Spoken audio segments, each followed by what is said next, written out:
E hoje estou aqui para a honra e glória de Deus para mais um vídeo. E hoje o assunto o tema de hoje é cuidando bem de seus cônjuges.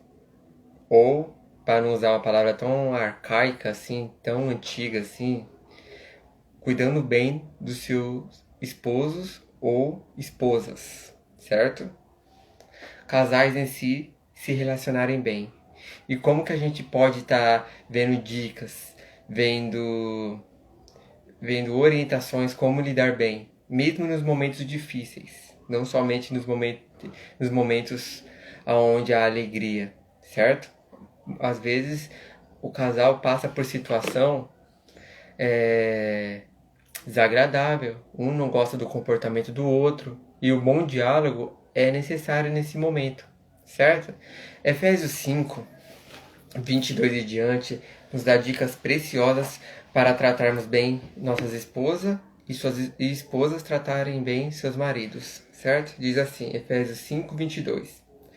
Vocês, esposas, devem ser submissas à orientação de seus maridos, do mesmo modo como se submetem ao Senhor. Primeiro ponto. Essa submissão que a esposa tem que ter junto ao marido não é uma submissão tirana, não é uma submissão aonde se aceite violência física, violência emocional, certo? Preste atenção que aqui, quando diz que para a mulher ser submissa ao marido, assim como ela é submissa ao Senhor, ou seja, tratando ele bem, respeitando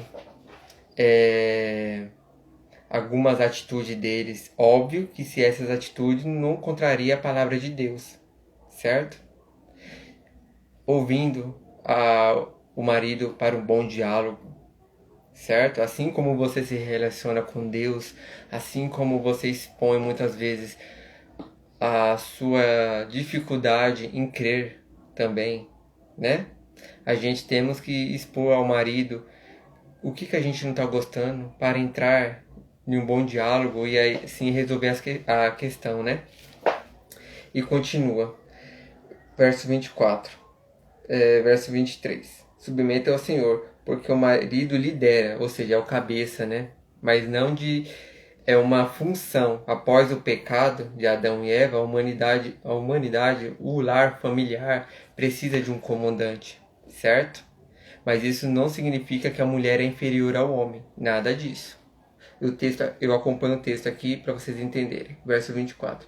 A esposa, da mesma maneira como Cristo lidera o seu corpo, do qual ele é o Salvador. Portanto, vocês, esposas, devem atentar de bom grado para a orientação de seus maridos em tudo, tal como a igreja segue a direção de Cristo.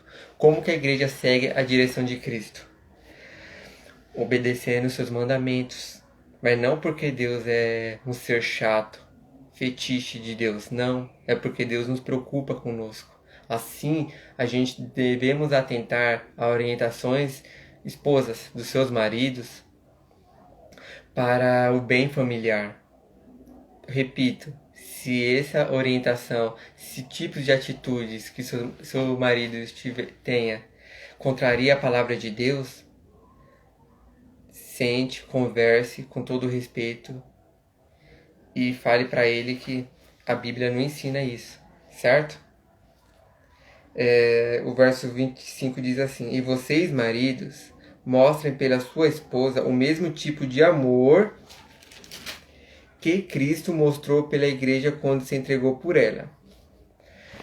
Ou seja, se o marido não demonstra uma submissão junto à mulher, aquela submissão sacrificial, aonde que se preciso for o marido dar a sua vida pela esposa, assim como Cristo deu a sua vida pela igreja, ele não merece submissão nenhuma.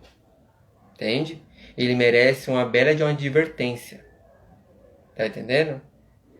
Então você veja que o que Deus nos orienta dentro do contexto entre marido e mulher, entre a família em geral, é funções diferentes, mas um não sendo melhor do que o outro, certo? Cada um fazendo a sua parte. Porque homem e mulher realmente são seres muito diferentes um do outro, pensam diferente, têm expectativas de vidas diferentes. Então, se ambos não se respeitarem, o casamento não existe. E lembre-se de uma coisa: você, esposo, você, esposa, tem que manter, tem que amar, tem que manter um casamento porque você ama a sua esposa. Não para mostrar para a sociedade que você tá feliz. Não. Porque você ama a sua esposa. E a esposa ama o seu marido. Tá entendendo? Ó que Cristo. É um texto bem conhecido, mas interessante em dizer aqui, ó. João 3,16 diz assim, ó. Porque Deus amou o mundo de tal maneira que deu seu Filho unigênito para que todo aquele que crer nele não pereça, mas tenha vida eterna. Ou seja, dessa mesma forma que Cristo amou o mundo, você tem que amar sua esposa. Esposa, você tem que amar o seu marido. Certo? E se algo chateia ambos, conversem, dialogue. O que Deus chegou para Adão e Eva quando eles pecaram? Chegaram para perguntar, mesmo Deus sabendo.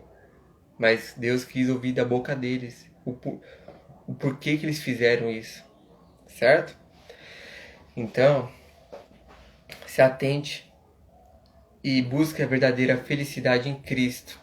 Porque o que acontece? Digamos que Deus está aqui. O homem que segue a Cristo está aqui. Ou a mulher que segue a Cristo. E o homem ou a mulher está aqui. Se os dois, ambos estão com os propósitos de amarem a Deus acima de todas as coisas, ambos vão se encontrar. E as brigas não vai ser com tanta frequência. Mas digamos que Deus está aqui. O homem para lá e a mulher para cá, o que vai acontecer? Vão se divorciar, vão se separar. Entende? E isso não é plano de Deus.